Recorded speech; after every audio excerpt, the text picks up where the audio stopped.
Full name and DOC number, sir. Raytell Williams, 375474. Thank you, Mr. Williams. Mr. Williams, let me explain our procedure to you. This is a revocation hearing. First off, I'm going to cover with you your parole revocation questionnaire. Do you have that document with you? Yes, sir. Okay, we'll talk about that in just a second. Then I'm going to read the allegations of how it's alleged that you violated your parole. I'm going to ask you to plead either guilty, guilty with a statement, not guilty, or not guilty with a statement.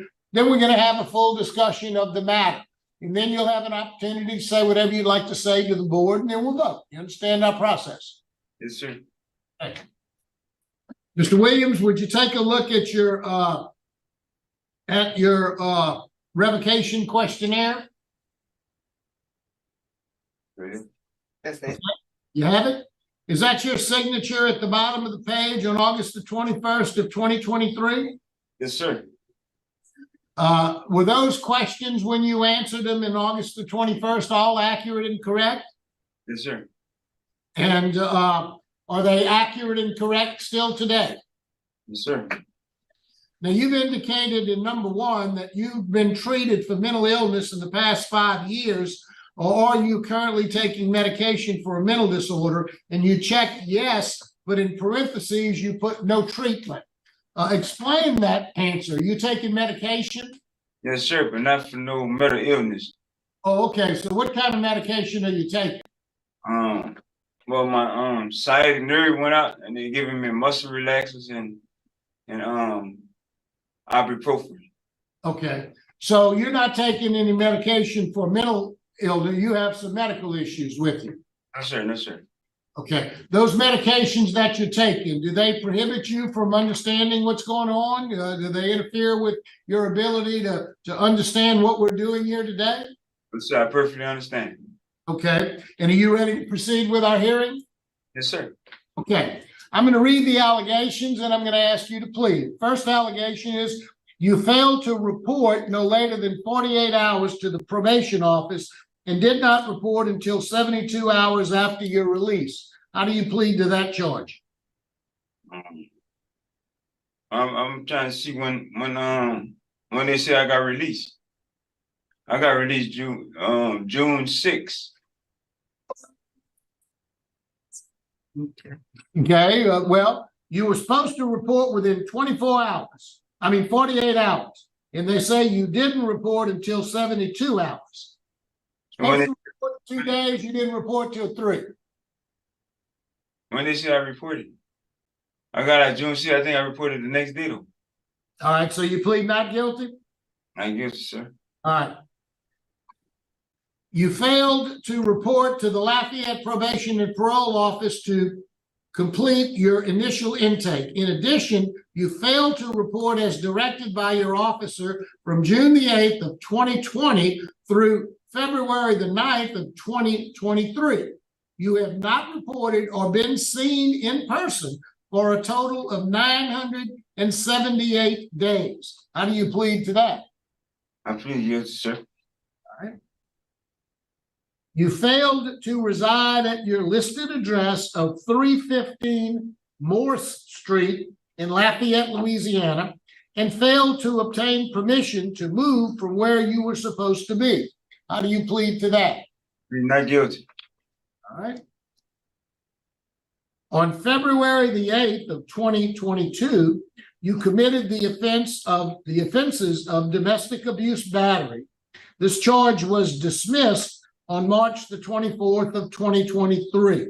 How do you plead to the fact that you committed the offense of domestic abuse battery? I don't plead nothing because I didn't commit it. All right, so you plead not guilty. Not guilty. Oh, I need my glasses for this little one. On September the 22nd of 2022, you committed the offense of operating a vehicle while intoxicated, first offense. This charge was billed under Lafayette City Court DT 2021-00063 on 3/14 of 2023. You pled no contest and were sentenced to 180 days in the parish jail. On September 1 of 2022, you committed the offense of attempted theft under $50. This charge was billed under Lafayette City Court, CC 2022-01372, and on March the 28th of 2023, you pled guilty and were sentenced to 30 days in the parish jail with credit for time served. How do you plead to those two allegations? I plead guilty, sir. On June the 12th of 2020, you committed the offenses of manufacturing and distribution of a Schedule I drug, marijuana, and resisting an officer. These charges were billed under Lafayette number 187362. And on July the 13th of 2023, you pled guilty to the amended charge of possession of marijuana less than 14 grams. The charge of resisting arrest was dismissed. You were sentenced to serve 1 day in the parish jail, credit for time served. How do you plead to that charge? I plead guilty, sir. Number 9, you failed to provide a correct home address as required by the conditions of your parole. How do you plead to that charge? I failed to do what? You failed to provide a correct home address. I plead not guilty. All right. You failed to make any payments towards supervision fees and currently are $2,331 in arrears. How do you plead to that? Plead guilty, sir. This is yours. Yes. Your case has been assigned to Ms. Pearl Wise. Would you please answer any questions she might have? Yes, sir. Good morning. How you doing? How you doing, man? I'm good. How you doing? I'm trying to make it. Trying to make it. So tell me why you didn't report in. The officer said they couldn't find you for over 900 days. What were you doing? I mean, I was scared of COVID. The COVID had a thing we had to wear a mask wherever we go. So I figured that was one of the places I couldn't go. Now they told me I could have find y'all on a Zoom, but I mean I didn't know how to find y'all. You know, I don't know how to work. I didn't know how to work. I think you called her one time, 9/10 of 2020. You called her, but you didn't call her no more. Why didn't you call her again? I think she did call me. I don't know why I didn't call her. I don't know. She said y'all talked by phone, and you were supposed to come in the next day or something, and you didn't. Probably so. I probably. Why didn't you tell her then? I'm afraid of COVID. Can we, I told him I was scared of COVID. Oh, you did? You did tell her that? Yeah. I had a mask on everywhere I went. Oh, okay. But she also indicated on that day when she talked to you, you sounded like you were drinking alcohol. Yeah, that was just the officer's impression, and I'm just stating that for the record. That we can't, battle that back and forth. But the fact that you pled guilty to a DWI offense is proof enough that there was some drinking going on, which is a violation of your parole. We can't agree with that, right? Yes, ma'am. Yes, ma'am. So where were you working? I wasn't working like a signed job. I take side jobs here there to try to. Okay, so you're working odd jobs. That's how you were supporting yourself. Side job, let somebody want to help, and I do that. They wouldn't give me no labor job. You know what I'm saying? And so I mean, I don't know. Me and you pled not guilty to providing your officer with the correct home address. So you're saying that in them 900 days that your officer couldn't find you, you were at the same address on your parole certificate? I was at my mother's address, you hear me, until August 7th, 2022. She passed. And we moved, my daddy moved to Church Point, and I was moving, and I was staying here, there, everywhere. Wherever I could have laid my head, I'm sorry to hear the loss of your mother. My condolences to you. Yes, ma'am. Oh, that was hard. Yeah, very, very hard. And I was lost out there, and I finally found me a spot to live like a week before I got incarcerated. You know what I'm saying? And by me being incarcerated, I lost that spot there. Now. How were you gonna pay for the spot? Well, like I say, I take odd jobs here, there. So you did enough odd jobs in order to pay a rent of your own? My rent was number like $200. Oh, okay. You had found that kind of a place. But I'm concerned about the drinking and the drugs. I'm concerned about that. What do you need? I mean, you know, I go to class. If that's what you want me to do. But I took a class over here, the kite program. You know what I'm saying? And I graduated. You know what I'm saying? And they offered me other classes out, other How long you been in jail this time? How long you been on this? 9 months going on 10 months. And so they're in Lafayette. They put you in classes these 9 months. Yes, ma'am. I volunteered and got in there. Oh, good. I'm glad to hear that. Do they have a work release program? Yeah, they have a work release program, man. Did you try to get in that one? I don't know if they have it in Lafayette no more. You know, Oh, really? they don't have it in Lafayette no more. You know what I'm saying? Okay. They offer me like other classes I can participate in. You know what I'm saying? If I happen to get out, you know. How old are you today? 45. What kind of work have you done? I did plumbing, side jobs, you know, plumbing like I help roofers, you know what I'm saying? Like Plumbing is a very lucrative trade. yeah, I dig the holes, you know what I'm saying, and find the pipes and stuff like that, you know. I mean, I want to encourage you to get into that plumbing apprentice positions with I'm a licensed plumber. That's some good money. Yes, ma'am. Yes, ma'am. I just don't know. So if you're released, you've already lost a place. So even if you're released today, you don't have a place to go. Yeah. My sister know. She said I can stay with her. You know. When did she say that? Huh? When did she say that? She been to him. You can call her. She been to him. I can come live with her if I happen to get out. But you didn't. What I'm saying is, all this time you didn't stay with her. She's just offering. That's what I'm trying to figure out. You said you was going here and there until you finally got the place for $200 a month. I stayed at her house too, you know. But like, that's not my house, so I'm gonna move around. You know what I'm saying?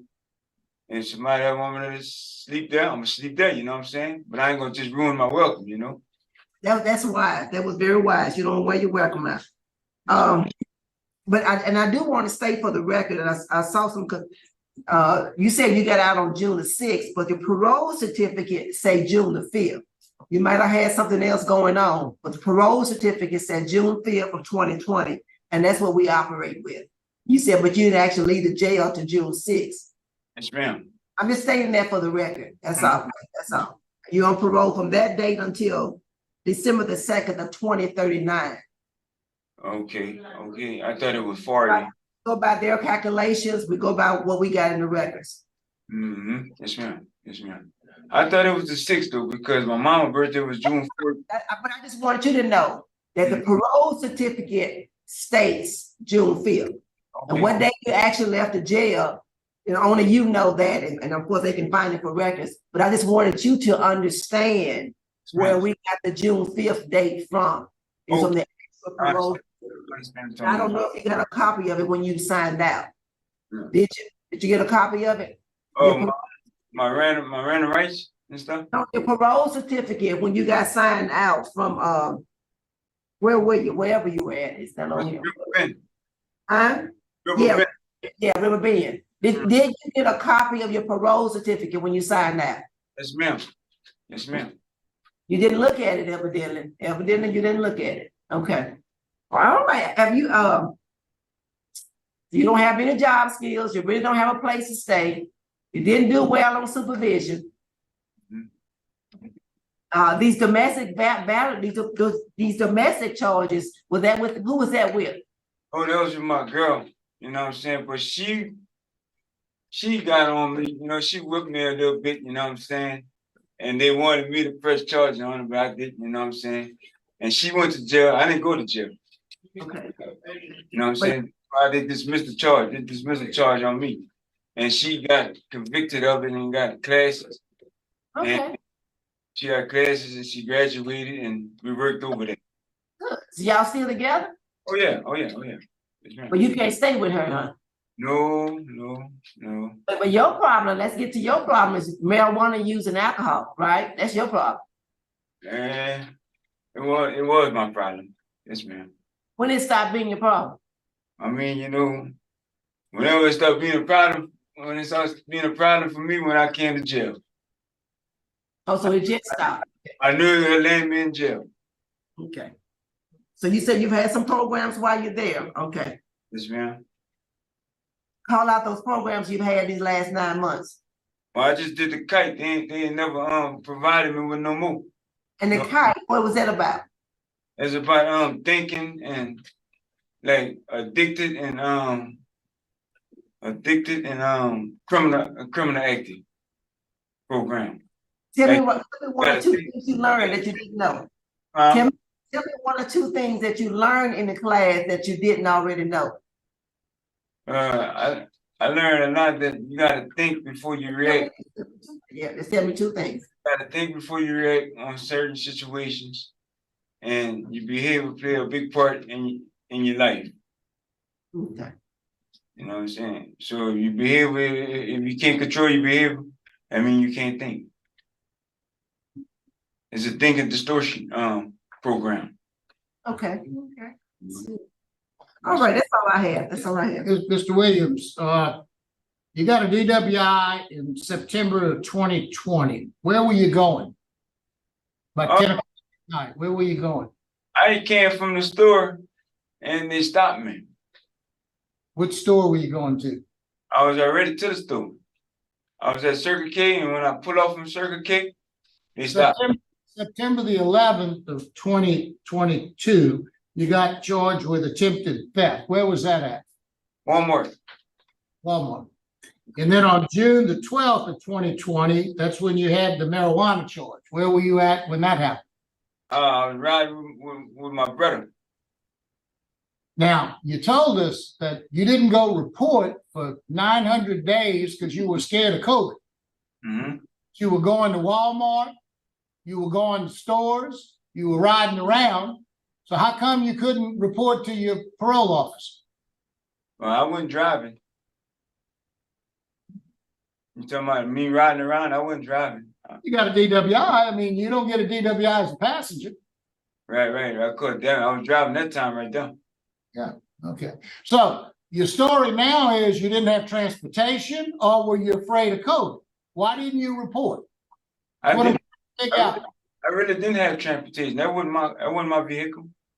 So COVID is not the reason you didn't report. You just didn't have a way there. Is that what you're telling me? I really had no way to get around at all. I didn't have no car. But the 3 times that you did go places, you got arrested. Is that what I've heard? You only went 3 times and you got arrested all 3 times? I was on a ride. All right. Thank you. Except for when I was driving. Okay. All right. Anything else you'd like to say to the board before we vote? I mean, if y'all need to know anything, I can tell y'all. All right. Okay. Well, appreciate it. Think you've told us enough. Panel ready to vote? Yes, ready to go. Ms. Williams, I searched and listened to all the inconsistencies and you just turn your back on supervision. I find you guilty of all the allegations, and I recommend that your parole be revoked and that you get substance abuse treatment and transitional work prior to your release this time. That's what she said, but I'm on a 1 vote. Thank you, Ms. Watts. Mr. Roche? Thank you, Mr. Chairman. Mr. Williams, based on your guilty plea in multiple cases of criminal activity in a court of law, I revoke your supervision. My vote is likewise the same for the same reasons as my colleagues. Mr. Williams, your parole has been revoked today. Good luck to you, sir.